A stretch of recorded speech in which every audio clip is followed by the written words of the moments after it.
Let me take just one moment to say how glad I am to be here again this year. I appreciate so very much the invitation. I look forward to this lectureship.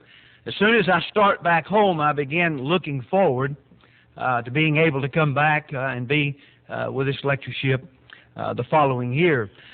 Charles, he said he was going to lead that song, "Open Your Eyes and Be Alert," but maybe he couldn't find that one in the songbook.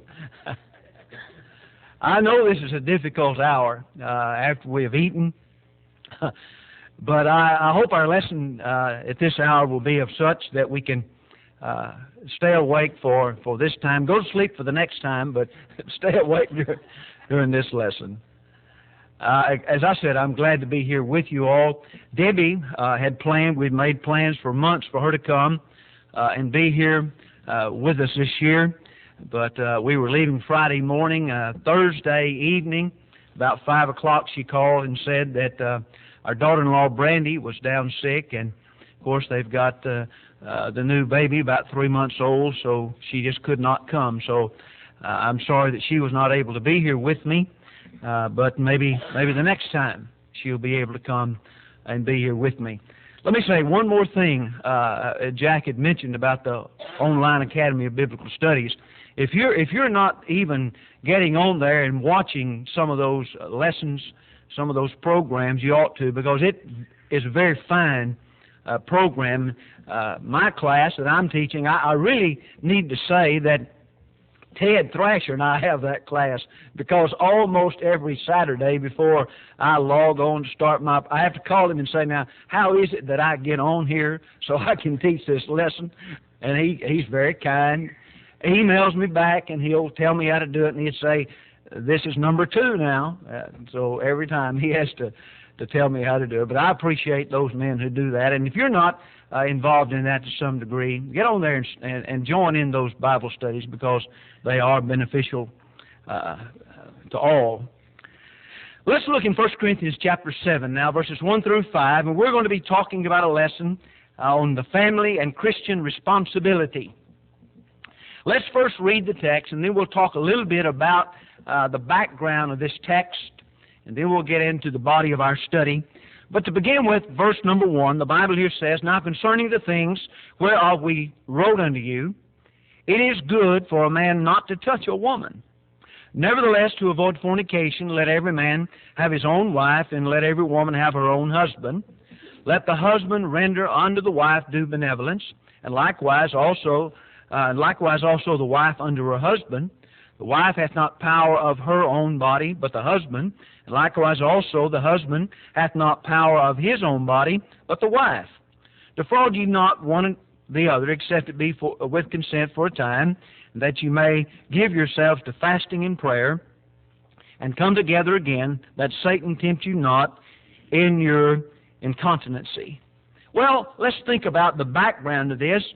Verse 5 is the verse we're going to be focusing on, but in verse 5, he really is answering what is stated in verse number 1.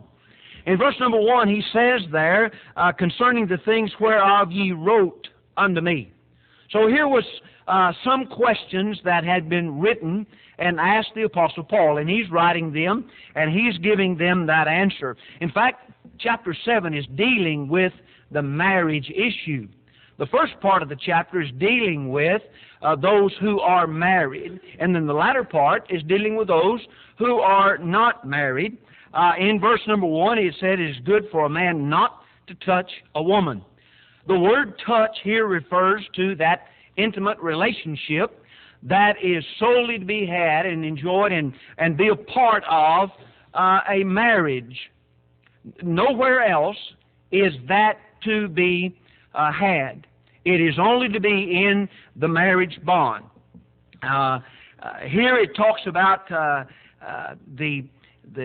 intimate relationship, and there are some restrictions upon it, because he talks about it's only for the husband and wife.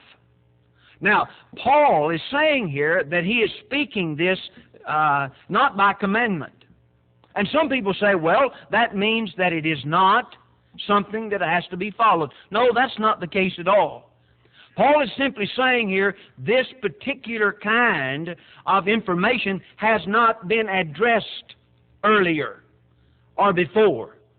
He says that it is better because of the present distress. Look at verse number 26 of this chapter.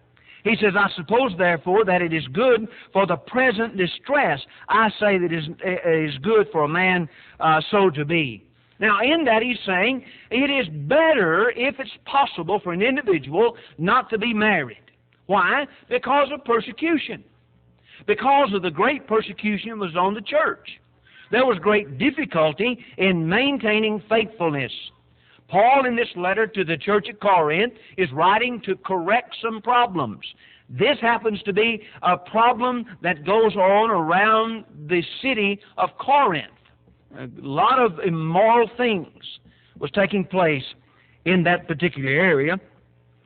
In fact, we'll talk about some of those in just a little bit as we get on down into the letter. But I want us to understand that Paul is not condemning marriage. He is just simply saying, because of the present situation, it's better that you not be married. But look back into our text there in verses 1 through 5. He's talking here about how it's better not to touch or have that relationship. But if that be the case, that one cannot control themselves, he says to avoid fornication, let every man have his own wife and every woman have her own husband. And then he goes on to talk about the due benevolence in this. Now, as I said, Paul is not saying that you should not be married as an absolute statement. Because in Hebrews chapter 13 and verse number 4, the Bible there speaks of the marriage bed being honorable in all, and the bed undefiled. He goes on in Ephesians chapter 5, verses 22 and following down through the end of that chapter, where he's speaking there very clearly about the husband and wife and their relationship one to another. How that they are to love one another, how that she is to submit herself to her husband, and on that goes in chapter 5. And we'll talk about that a little bit later in our study. But in this, what we want to observe is that exception. That's the point we have been studying thus far all week, and we'll continue in that vein of understanding. Here is an exception. Now then, what we're going to do in our lesson today, we're going to define some terms, number one. Number two, we're going to look at the immediate context of verses 1 through 5. And then number two, we're going to have an extended context, an extended learning concerning the principles that are found in verses 1 through 5. So let's begin by, first of all, defining some terms. To begin with, let's define the word defraud. The word defraud, and that's important for you to remember in our study today. It's important to keep in mind what the word defraud means, because we're going to take that and make application to our Christian responsibility and to our family responsibilities. The word defraud is a word that means to deprive. It's of separation of the part from the whole. And it means by separation by distance in place or in time from Thayers. One person said, it's this. The idea is you do not cheat nor hold back that which is due. In other words, it's saying we have to pay our own part, our own responsibility. Do not hold back, do not keep back that which is due, a situation. Now, in 1Corinthians 6 and verse number 8, the Bible here says, nay, ye do wrong and defraud your own brother. He says there, in that context of that, he said, you don't take your brother to law. And then he comes to this point and he says, ye do wrong and defraud, and that your brethren. That's the same word, defraud. You do not carry out your responsibility, that which is due, something that we have that responsibility to carry out.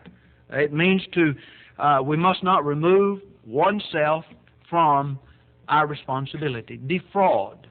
Do not withhold yourself from your responsibility. Now, we'll talk about the immediate context in a few minutes. And then there's the word accept, which has been defined before, but Thayer says the word means unless, only. It is a term which permits in special circumstances. It's a term when there has been a restriction given. It is a word that gives permission for a special occasion, except it be for. And then there is that which is given. You know, many examples could be found in the Bible, and there will be a lot of examples given this week. In fact, every lesson is going to be dealing with an exception to a statement that's made as a rule, as a law. But then there is the exception that's given. Just as we studied concerning last night concerning the marriage, divorce, and remarriage. Except it be for fornication. A divorce must not be in place. One should not put away his wife except it be for fornication. What's the rule? What's the law? Don't put away your wife. Verse 6 says, what God has joined together, let not man put asunder. Don't divorce, except it be for, and that's it, the one and only reason that one can do that. So there are a number of things that we'll be discussing this week. Now, what's the reason given for that exception? Well, the reason given is due to your incontinency or your inability to exercise self-control. And as this is being written by inspiration, there is an understanding of that desire, the fleshly desire that's there that God put within us, but it is to be held in check for certain circumstances, that being within the marriage bond. And he's talking here about how sometimes you must not defraud your mate, as I say, we'll talk about that in a minute, except for times of religious purposes. But all in all, here is the exception to the rule. That's the point we have to understand. Well, look at verse number 3. In verse number 3, we find the statement, let the husband render unto the wife due benevolence, and likewise also the wife unto the husband. What does the term due benevolence mean? Well, this word benevolence is found only one time in the New Testament in the Bible. That's in this verse, and it means kindness, proper respect, or that which is due, that benevolence. Due benevolence, it says. The American Standard says, her due. The word benevolence is not there. Her due. And that's speaking of that physical right given only to a married couple. One translation said this, let the husband give due kindness to his wife, and likewise the wife also to the husband. Understanding this, as we would begin to explain a situation such as this, as we would begin to try and explain this to people, we try with all of our might to say it in a way that is proper. I would say this, explaining what we're talking about in a gentlemanly fashion, saying it in a way that can be understood, but it's not improper. Due benevolence. You take the word, her kindness or his kindness, that which is due. And in the context of this, as we'll see in a moment, it's talking about that relationship between a husband and a wife. I want you to turn with me to 1 Peter. In 1 Peter, chapter 3, we'll read verses 5 through 7. And I believe in this we see a parallel to what we're talking about. Beginning there in verse number 5 of 1 Peter chapter 3, and after this manner in the old time the holy women also who trusted in God adorned themselves, being in subjection unto their own husband, even as Sarah obeyed Abraham, calling him Lord, whose daughters ye are, as long as ye do well, and are not afraid with any amazement. Likewise, ye husband, dwell with them according to knowledge, giving honor unto the wife as unto the weaker vessel, and as being heirs together of the grace of God, that your prayers be not hindered. Now, in this passage, Christians ought to do their duty to one another, to their mates. And it ought to be done with a willing mind. That's what it's speaking of here. And in obedience to the commands of God. Wives should be in subjection to her husband. Notice what it says there in this, the latter part of verse number 6, where it says, and are not afraid with any amazement. That word amazement is translated from a word that means terror, fear, dread or fear. What's he saying? Well, this relationship ought to be such that both people are happy within it. Then in verse number 7, you're to dwell with her according to knowledge. Then in the last part, that your prayers be not hindered. That's how important that relationship is between husband and wife. I think sometimes men ought to stop and think about this particular passage when there are problems, when there are things that come up, and there is maybe a treating of the wife in a way that they should not, in a demeaning manner. What does it say there? Your prayers are not heard when you conduct yourself like that. That's a serious matter, my brethren. It's a serious matter. When he talks here about due benevolence, he's talking about that which is due, that which is hers or his, that which is to be paid. Each of these definitions are important to the context of 1Corinthians chapter 7. When you look, as I said there, verses 3 through 5, in our lesson we're going to look at an extended application.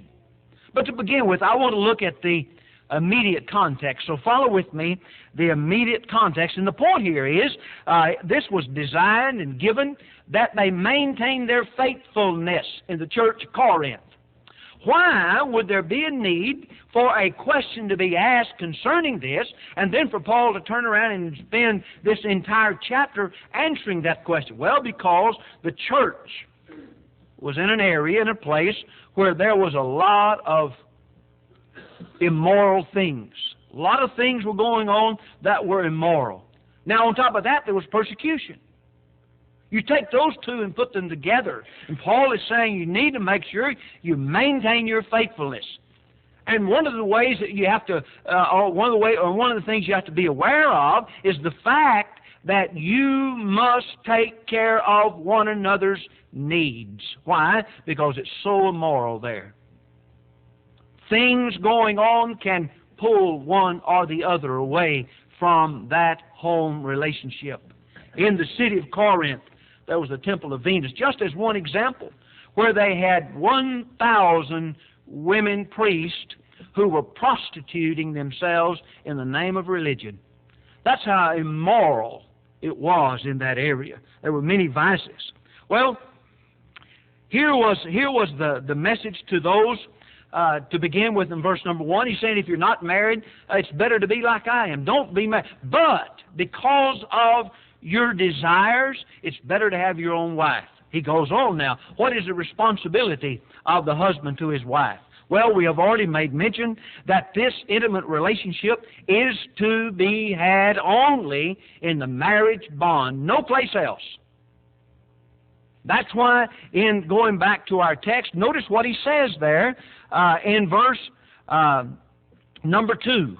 He says, nevertheless, to avoid fornication. Watch this. Let every man have his own wife, and let every woman have her own husband. One man, one woman for life. That's what God intended. And that relationship was to be had only in that relationship, no place else. So he comes to this, and he's talking about this obligation, this responsibility that we have. The immediate context here has to do with that relationship. Verse number 4 tells us very clearly that the wife hath not power of her own body, but the husband, and likewise also the husband hath not power of his own body, but the wife. What's that saying? Well, when you enter into a marriage, in this situation, we're talking about that intimate relationship. The wife does not have power over her body, but the husband. The husband does not have power over his body, but the wife. What does that say? That says they have to be in mutual harmony concerning that, or there's going to be great problems in the home. Now then, what's the point? Remember the immoral things that were going on? The availability of that sort of sin in that area? When one withholds that affection from the other. Now listen carefully. It does not make it right for either one to go and do something they should not against their marriage. But the point here is, when that takes place, because of the desires, because, as he said there, to avoid that burning, that lust, be married. Don't go outside of that. And you fulfill one another's desires in that. It's a responsibility. A responsibility one to the other. Now, we look at the due benevolence. I want you to look at that again with me.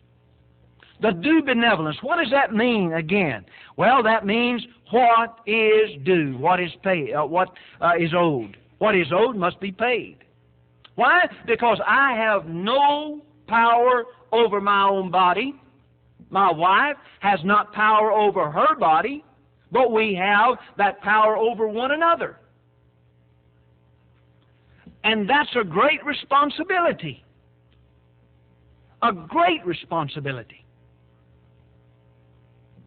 And when things begin to take place within a marriage, very often it focuses around that particular part of the marriage. Now, what I mean by that is usually there's where it all breaks down. And things begin to happen that should not happen. Now, look at verse 5. Defraud ye not one another, except it be with consent for a time, that you may give yourselves to fasting and prayers, and come together again, that Satan tempt you not for your incontinency. That word means not having self-control. But look at what he says: defraud ye not one another. What does that mean? Do not hold back that which belongs to them. What did we say the word defraud meant? To hold back. To not pay that which is owed. We have responsibilities. When we enter into a marriage, there are certain responsibilities. And we're going to talk about some of them in just a little bit. But in this particular immediate context, we're talking about that relationship. When you enter into the marriage, there ought to be an understanding of this particular part of the marriage, rather than it being something that you have to work through. Maybe sometimes you can and sometimes you can't, because you've not learned that your body is not your own. It's your mate's. Defraud ye not one another, he's saying. Then there's that exception that's spoken of there. Except it be with consent. Underline that in your thinking. Except it be with consent. That means mutual understanding. It means a mutual coming together and saying, this is all right for this period of time. Now, I know what we're talking about, well, it's a little bit on the delicate side to talk about. But, brethren, it's something I believe that's overlooked time and time and time again. Anybody who's been preaching very long have had to do some counseling. Listen, I'm not a counselor. I want to be a preacher of the gospel, and sometimes along with that there are some things I can do to help someone. One of the saddest things is when there's a problem in a marriage between couples. And I've had it said, and I hope you understand. I said in the outset, I want to be gentlemanly about the things I say concerning this. But I have seen the problem. And discussing, and one would say, the husband would say, well, you know, here is our problem. He outlines what we're talking about. And then she in turn says, well, you know, the only way that something can be accomplished, I want this, I want that for the house, or whatever it is I withhold myself until he says. What's the point? Why is it done? Because they've not been taught they do not have power. Who had the power in that relationship? He says, defraud ye not one another, except it be with consent for a time. You know, throughout the Bible, there have been times for religious purposes that relationship has been removed. That exception comes in. For instance, in Exodus chapter 19 and verse number 15, there the Bible says, and he said unto the people, be ready against the third day, come not at your wives. There it is. The same idea. In 1 Samuel 21, in verse number 5, and David answered the priest and said unto him, of a truth, women have been kept from us about these 3 days since I came out, and the vessels of young men are holy. There were times that this was done for religious matters. Now, if we were going to sum up verses 1 through 5, in the immediate context, we would say that the husband and wife have mutual duties, giving due one to the other. It's a responsibility that cannot be properly dismissed. Now listen, I said properly dismissed, because sometimes that is dismissed. But when it is done, it is as pleasing in the sight of God. Now, that's the immediate context. Don't withhold this relationship from your mate. Why? Because you do not want them to be tempted in that area. You make sure you carry this out, because that's what God intends, except it be with consent for a time. That's the immediate context. Let's look now at the extended application we're going to make. How families and Christians sometimes defraud one another. And I want us to keep in mind that definition of defraud. I'll be honest with you, when Jack sent me this, I pitched it over in the corner of my desk, and I thought, why did he do this to me? To take the passage, verses 1 through 5, like we've done and dealt with, but he wanted me to expand this. Use the application in the areas of being a Christian. And I fought with that in my mind for a time, as long as my little mind will allow me to fight with it. And I went back to the word defraud. Define the word again. It means to keep back, to hold back, to deprive, to not carry out one's responsibility. Now then, let's just think about how that we can defraud other Christians. Is that possible for me to defraud my brethren? Well, let's look at some of those. Well, in the idea, by withholding that which I am required to do. Let's just talk about, first of all, exhortation. Can I defraud my brethren in the congregation where I am from that exhortation? Yes, I can. Hebrews chapter 10 and verse number 24 says we're to provoke one another to love and good works. How do you do that? Not forsaking the assembling yourselves together as a manner of some is, but exhorting one another, and so much more as you see the day approaching. What is my responsibility? To exhort How do I do that? In the context of Hebrews 10, verse 24 and 25, I am to be in the assembling of the saints.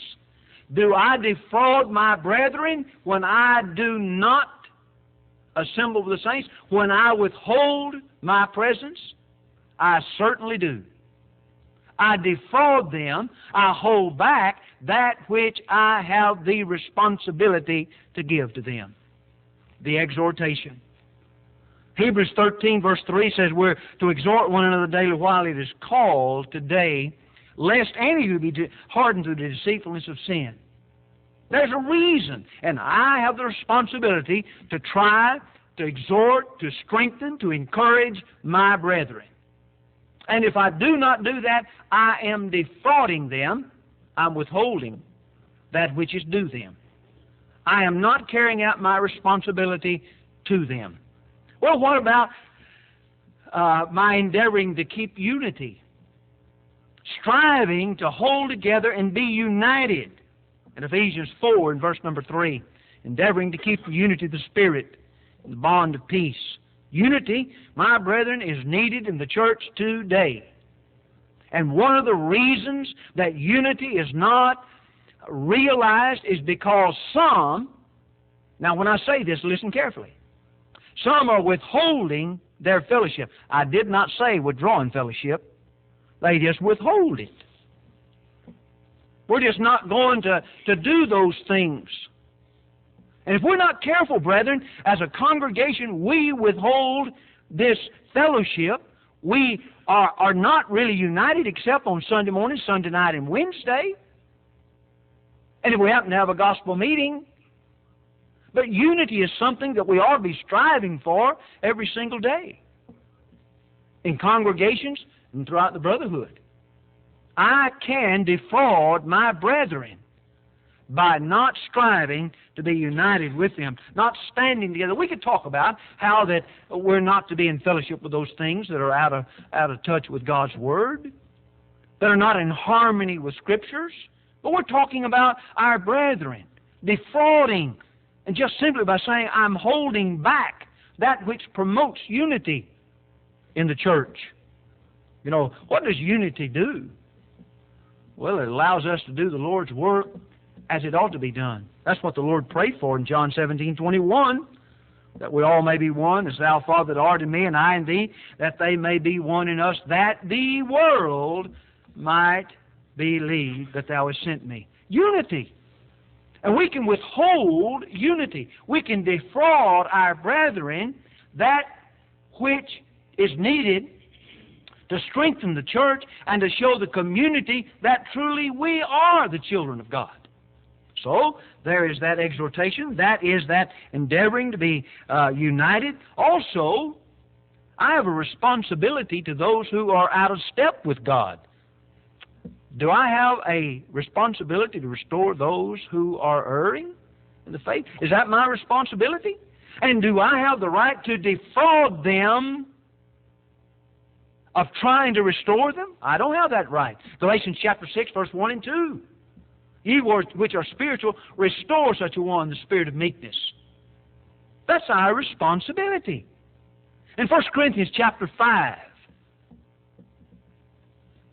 Paul was saying to the church at Corinth, you must not defraud what you owe the church and that brother that's living in sin. What is that? Withdraw yourself from him, that he might be saved and the church might be made pure. Well, let's talk a little bit as Jack comes down the side, how that we must not defraud our families. There's a lot of things to be said in this area, but I think we most here understand. But let me just give you some ideas how that within the family, the personal family, that we can defraud one another. Fathers, husbands, you can defraud your family by not being a father and a husband. By not being a leader in your family, you defraud. Why? Because you're holding back that which is due them. When we bring children into this world, we owe them a great debt. Fathers, provoke not your children to wrath, but bring them up in the nurture and the admonition of the Lord. Sometimes fathers are not paying their debt because they're too busy with their sports.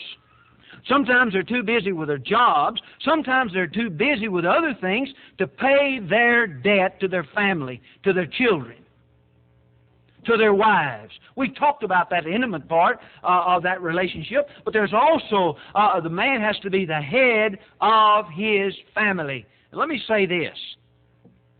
If a man is not the spiritual leader of his home, his family, he's no leader at all.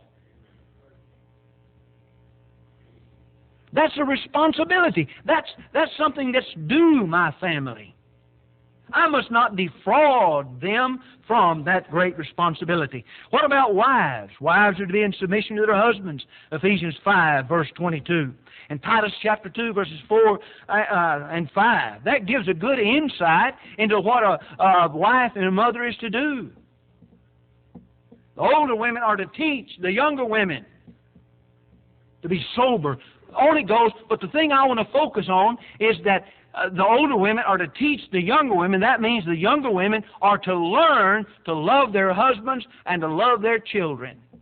How do you explain that? How do you explain that?